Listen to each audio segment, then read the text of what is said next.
Assalamualaikum warahmatullahi wabarakatuh. Halo Sobat Wiranegara, kembali lagi berjumpa di podcast Suara Wiranegara bareng aku Mimi sebagai host yang akan memandu podcast pada hari ini. Nah, hari ini di podcast kali ini aku ada kedatangan tamu spesial nih. Ana, gimana kabarnya? Hai Mei, hai Sobat Wiranegara semua. Alhamdulillah nih kabar aku baik banget.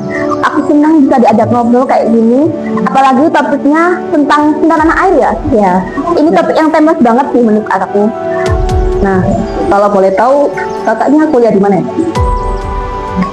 Aku kuliah di Universitas PGRI Wiranegara, masih semester 5.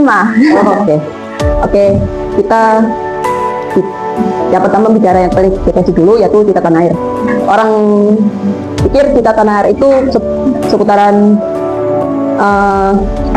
mengikuti upacara bendera, terus menyanyikan lagu Indonesia Raya, atau memakai batikan.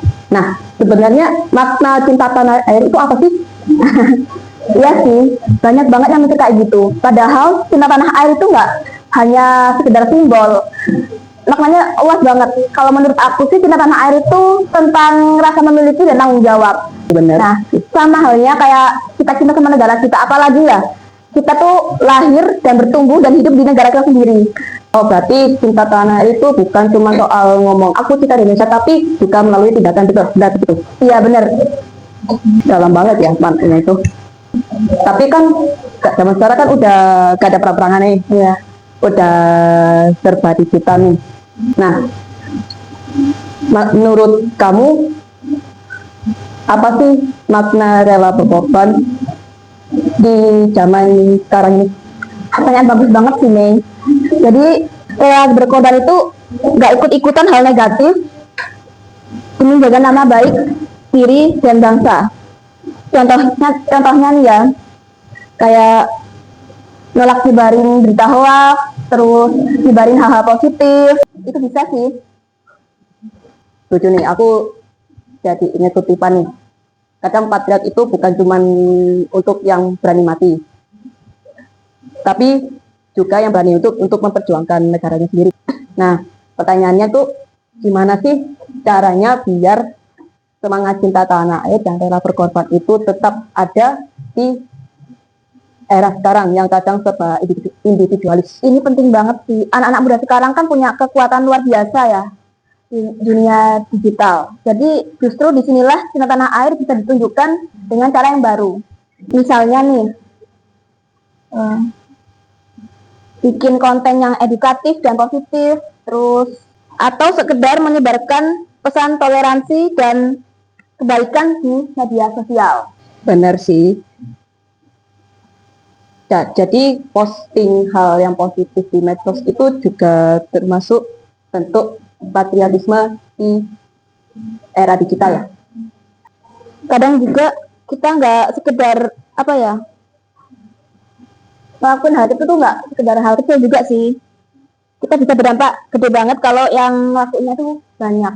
Kalau ngomongin patriotisme, tantangan terbesar apa yang akan dihadapi oleh anak muda zaman sekarang ini?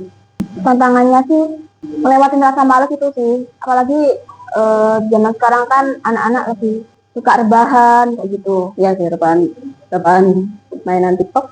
Dan kuncinya itu gimana caranya kita bisa nemuin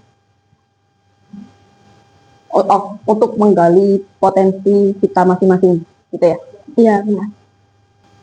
Wah, gak kerasa banget nih udah kita udah ngobrol panjang lebar ini ya. Banyak banget sih pelajaran yang bisa aku ambil pada podcast ini. Kalau boleh minta nih, ada nggak sih pesan buat sobat Uniwara yang dengerin podcast kita? Aku punya pesan sih buat orang-orang yang lihat podcast ini, apalagi Gen Z ya. Pesanku, kalau kalian pengen lihat Indonesia jadi lebih baik, mulai dari diri kita sendiri. Cintai negeri ini dengan cara kalian masing-masing, tapi lakuin dengan sepenuh hati. Dan harus konsisten. Karena cinta tanah air itu bukan cuma soal kata, tapi tentang sikap dan aksi. Setiap hari, dimanapun, dan sekecil apapun itu. Mantap, Kak. Terima kasih ya udah nemenin aku ngobrol-ngobrol di podcast ini. Dan sebelum kita tutup podcast ini, aku ada pantun nih buat kalian. Mentari sore tenggelam perlahan. Burung pulang membawa damai. Semoga ilmu yang kita pelajari menjadi ilmu bekal hidup sepanjang hari nanti. Sampai jumpa lagi di podcast selanjutnya. Wassalamualaikum warahmatullahi wabarakatuh. Waalaikumsalam.